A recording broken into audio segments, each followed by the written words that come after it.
Hello friends, how are you all? I hope you all are doing great. तो ये है class number 34 micro economics economics honours semester 1 की। ठीक है, तो मोनोपोली से स्टार्ट कर रहे हैं। पहले काफ़ी कुछ कर लिया, ठीक है, पूरी प्लेलिस्ट मैंने बना ली, आप वो जाके चेकआउट कर सकते हैं। फीचर्स की बात कर ले, सबसे पहले आ जाता है आपका सिंगल सेलर। मतलब जो मोनोपोली मार्केट होती है उसका मतलब ये होता है कि सिंगल सेलर है आपकी मार्केट में, जिस कारणवश जो आपको मार्केट का डिमांड कर्व होता है और जो मोनोपोलिस्ट का डिमांड कर्व होता है वो सेम होता है। और जैसा कि आप सभी को पता है कि जो मार्केट का डिमांड कर्व होता है मोनोपोलिस्ट का, वो नेगेटिवली स्लोप्ड होता है। तो इसका मतलब जो मोनोपोलिस्ट का डिमांड कर्व होगा वो भी नेगेटिवली स्लोप्ड होगा, जिसका मतलब ये है कि अगर आपको ज़्यादा क्वांटिटी सेल करनी है अगर उस मोनोपोलिस्ट को, तो उसे भी अपने प्राइस जो है गिराने पड़ेंगे। ठीक है। और इसकी अगर दूसरी इम्प्लीकेशन बताऊं तो क्या होगा भाई, जो एम आर होगा वो आपका ए आर से लेस होगा। ठीक है, जो इसका रिजल्ट आएगा ये क्यों होगा, क्योंकि जो प्राइजेस इसमें रिड्यूस होते हैं ना, वो सारी जो प्रीवियस यूनिट है उस पर रिड्यूस होंगे, ना कि जो लास्ट यूनिट है सीधा उस पर रिड्यूस हो रहे हैं आपके। ठीक है, इसी कारणवश जो आपका एम आर है वो आपका ए आर से हमेशा छोटा रहेगा। दूसरा क्या आ जाता है, दूसरा एंट्री जो होती है वही इसकी रिस्ट्रिक्टेड होती है कि हर कोई एंटर नहीं कर सकता है इस मार्केट में, ये रिस्ट्रिक्टेड होती है। तो जो मोनोपोलिस्ट है वो लॉन्ग रन में भी आपके सुपर नॉर्मल प्रॉफिट कमा सकता है बड़े आराम से। तो जैसे मैंने सिंगल सेलर बताया, तो इसका मतलब क्या है भाई, वो प्राइस मेकर हो सकता है कि मतलब वो अपने टाइप का प्राइस दे दे, कुछ भी जो चार्ज करना चाहे कर ले।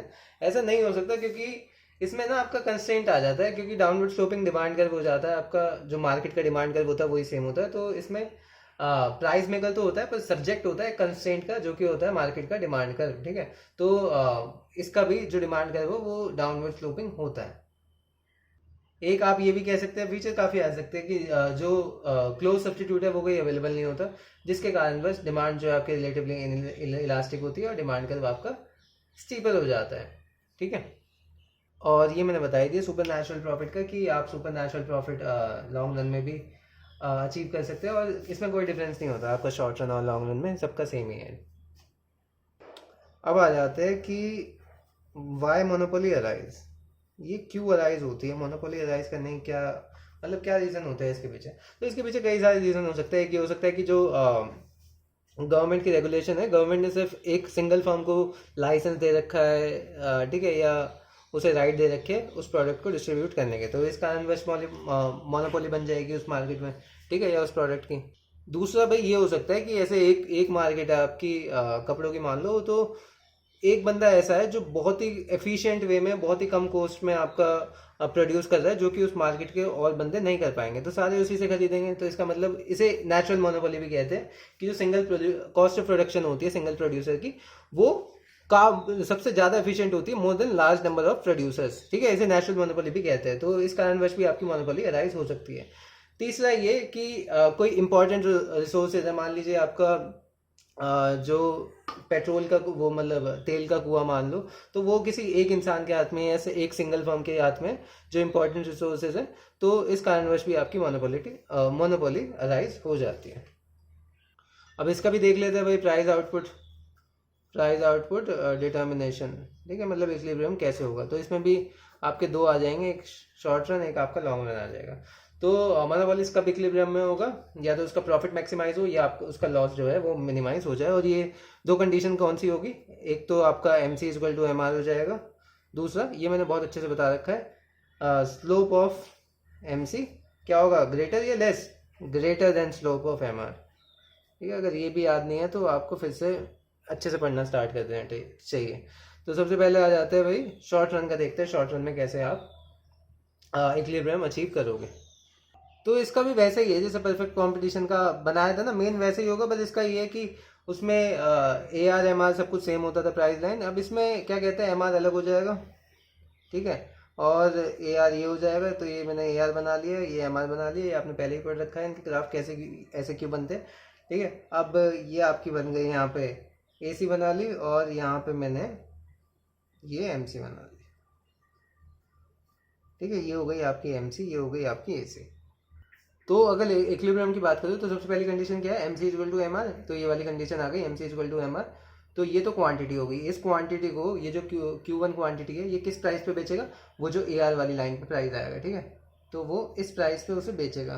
तो ये हो गया इक्विलिब्रियम का आपका प्राइस। और यहाँ पे आपकी कॉस्ट कितनी है इसमें, ये इतनी आपकी कॉस्ट है, तो इतनी आपकी लागत लग रही है। आप इससे ऊपर का जितना भी आपको मिल रहा है ये क्या है, ये आपका है सुपर नेचुरल प्रॉफिट। और यहाँ पे क्या आएगा भाई, यहाँ पे आउटपुट आएगा, यहाँ पे प्राइस और कॉस्ट। तो ये सब याद रखना है कि यहाँ पे क्या आता है यहाँ पे, ठीक है, ये सब सारा याद रखना पड़ेगा। तो वही सेम चीज़ करिए, बस इसका एम आर और ए आर कर्व डिफरेंट हो जाता है, ठीक है, डाउनवर्ड स्लोपिंग हो जाता है, जो कि मैंने आपको पहले बता भी दी। और जो आपका एम आर है वो ए आर से हमेशा कम रहेगा, ठीक है, उसकी भी हमने डिस्कशन कर लिया। तो इस प्रकार से ये होता है शॉर्ट रन में। तो शॉर्ट रन में क्या है भाई, वो सुपर नेचुरल प्रॉफिट भी अर्न कर सकता है और उसके लॉसेस भी हो सकते हैं। अब लॉसेस इसलिए हो सकते हैं क्योंकि जो शॉर्ट रन होता है उसमें जैसे कि मैंने बताया था पहले भी, जो कुछ फैक्टर्स होते हैं वो फिक्स होते हैं। तो अगर प्राइस जो है वो एसी से ऊपर है, that means there will be super natural profit. अगर लॉस होने दे तो इसका मतलब क्या है कि प्राइस जो है वो एसी से कम होगा। इसका मतलब ये है कि उसमें भी दो कंडीशन आ जाती है। अब आपको याद होगी या नहीं, इसमें फिर किसका रोल आ जाता है, आपका एवीसी का। अगर प्राइस, अगर आपको वेरिएबल कॉस्ट निकाल पा रहा है तो ठीक है, आप कंटिन्यू कर सकते हैं प्रोडक्शन को, बट अगर वो भी नहीं निकल पा रही तो भैया बंद कीजिए और कोई दूसरा बिजनेस ढूंढिए, जिसमें मतलब कुछ नई शुरुआत कीजिए अपनी ज़िंदगी में, वहाँ पे मत फंसे रहिए, ठीक है। तो उसमें आपको शट डाउन करना पड़ेगा अपना बिजनेस। अब ये लॉस वाले केस का डायग्राम आपको होमवर्क है, मतलब जो लॉस है और उसमें ऑपरेटिंग प्रॉफिट हो रहा है, मतलब आपका प्राइस जो है एबीसी से बढ़ा है और आपके लॉसेस हो रहे हैं, मतलब प्राइस वो आपका एसी से कम है पर एबीसी से बढ़ा है, ठीक है। इसका डायग्राम आपको बनाना है, नेक्स्ट क्लास में आप ठीक है, हम इसे मतलब मैं आपको स्टार्टिंग में बता दूंगा, या मैं जल्दी से अगर इसमें समझाना चाहूँ तो इसमें कुछ नहीं होगा। इसमें क्या आएगा, आपका जो एसी हो जाएगा ना वो इसके ऊपर आ जाएगा, यहाँ पे आपका एसी एसी आ जाएगा, ठीक है, क्योंकि प्राइस से ऊपर चाहिए, ठीक है, यहाँ पे एसी बना देना। और इसके नीचे आपका एबीसी आएगा क्योंकि प्राइस एबीसी से बढ़ा है, और जो बीच की आएगी वो मतलब ऊपर वाला तो ये लॉस हो जाएगा यहाँ पे जो पार्ट आएगा, और जो नीचे वाला आएगा वो हो जाएगा आपका ऑपरेटिंग प्रॉफिट, ठीक है। तो मैंने बता भी दिया कैसे बनेगा। अब आ जाती है भाई लॉन्ग रन की बारी कि लॉन्ग रन में क्या सीन होंगे। तो जैसे कि मैंने बताया था भाई, लॉन्ग रन में भी जो मोनोपोलिस्ट है वो आपका सुपर नेचुरल प्रॉफिट, तो सुपर नॉर्मल प्रॉफिट अर्न करेगा ही करेगा, क्योंकि जो आपकी फर्म्स है वो एंटर नहीं कर सकती मार्केट में। पर एक चीज़ का डिफरेंस है कि जो लॉन्ग रन इक्विलिब्रियम होता है परफेक्ट कंपटीशन का, वो इससे थोड़ा आपका डिफरेंट होगा। क्योंकि आपका लॉन्ग रन में होता क्या है, जो आपकी एलएसी हो जाती है, ठीक है, अब लॉन्ग रन है तो long run average cost curve लेंगे, उसे आपको मिनिमाइज करना होता है। जो प्राइस होता है वो minimum of long run average cost curve होता है, ठीक है। बट जो आपकी मोनोपोली होती है उसका जो लॉन्ग रन आउटपुट होता है वो भाई परफेक्ट कॉम्पिटिशन का जो आउटपुट है उससे तो कम होगा, और प्राइस जो है वो उससे ज़्यादा चार्ज करेंगे, ठीक है। अब इसका अगर मैं डायग्राम बना के आपको दिखाऊं तो किस प्रकार से बनेगा, तो ये बना लेते हैं डायग्राम। ये मैंने ले लिया एम आर, ये हो गया ए आर,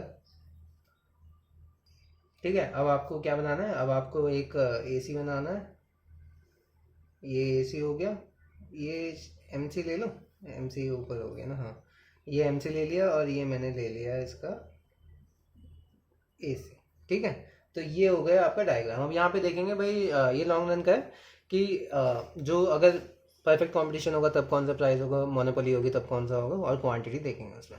तो सबसे पहले आपका लॉन्ग रन में क्या होता है, लॉन्ग रन में ए आर एम आर के बराबर होता है, ठीक है, जो परफेक्ट कंपटीशन होता है। तो इसमें अगर इक्वेट करेंगे तो अगर परफेक्टली कॉम्पिटिटिव मार्केट होगी तो आप ये क्यूसी से डिनोट कर दो कॉम्पिटिटिव मार्केट, तो ये वाला क्वांटिटी प्रोड्यूस करोगे और ये वाला आप प्राइस रखोगे, सॉरी ये प्राइस हो जाएगा आपका पीसी, हाँ पीसी आपका प्राइस हो जाएगा, ठीक है। पर यहीं अगर आप मोनोपोली में देख लेते हैं तो इसमें सेग्रीगेट हो जाएगा आपका ए आर और एम आर कर, और यहीं पे अगर आप इक्वेट करेंगे तो ये वाला पॉइंट आपका आएगा। तो क्वांटिटी तो कम हो गई जो कॉम्पिटिटिव मार्केट में आप प्रोड्यूस करते हो उससे, ये हो गई क्यू एम, पर प्राइस और इससे भी ज़्यादा बड़ा आपने बढ़ा के बेचा है, ये हो गया आपका प्राइस पी एम, ठीक है। तो इस प्रकार से आप देख सकते हैं कि प्राइस जो है वो ज़्यादा होता है as compare to perfect competition, और क्वांटिटी जो है वो कम हो जाती है, और जिसके कारणवश वो सुपर नेचुरल प्रॉफिट कमा सकता है। या यहाँ से लेके इतना ये सुपर नेचुरल प्रॉफिट है, और यहाँ पे उसे बिल्कुल भी सुपर नेचुरल प्रॉफिट नहीं हो रहा। अब इसमें भी देखा जाए, मैंने कंबाइन तो कर दिया, पर इसमें भी डायग्राम में एक गलती आप बता सकते हैं क्या होगी, कि भाई इसमें नॉर्मल प्रॉफिट होना चाहिए आपका कॉम्पिटिटिव मार्केट का, पर यहाँ पे अगर आप देखेंगे तो एसी जो है वो नीचे आ रहा है, ठीक है, इतना एवरेज कॉस्ट इतनी है, प्राइस इतना है, तो यहाँ पे भी क्या कहते हैं प्रॉफिट हो रहा है। तो इसे इस पॉइंट से आपको पास कराना है कि ये यहाँ से पास होके ए आर जाए, ठीक है।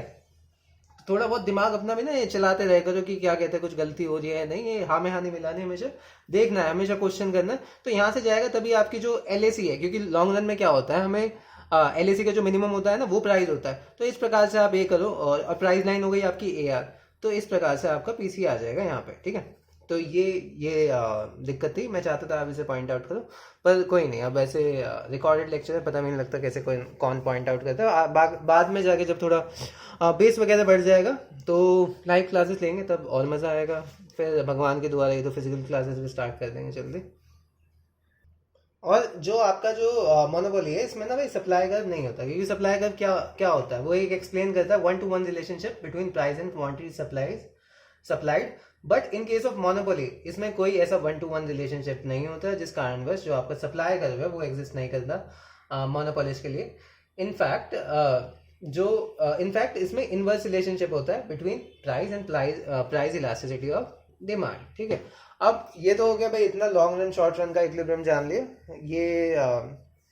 अब नेक्स्ट क्लास में क्या जानेंगे, मोनोपोली के केस में डेड वेट लॉस कैसे होता है, वेलफेयर कॉस्ट ऑफ मोनोपोली क्या होती है, ठीक है। तो वो डायग्राम के हिसाब से मैं सिखाऊंगा, और फिर उसके बाद एक तो न्यूमेरिकल करेंगे, और फिर बढ़ेंगे अपनी नेक्स्ट क्लास की ओर।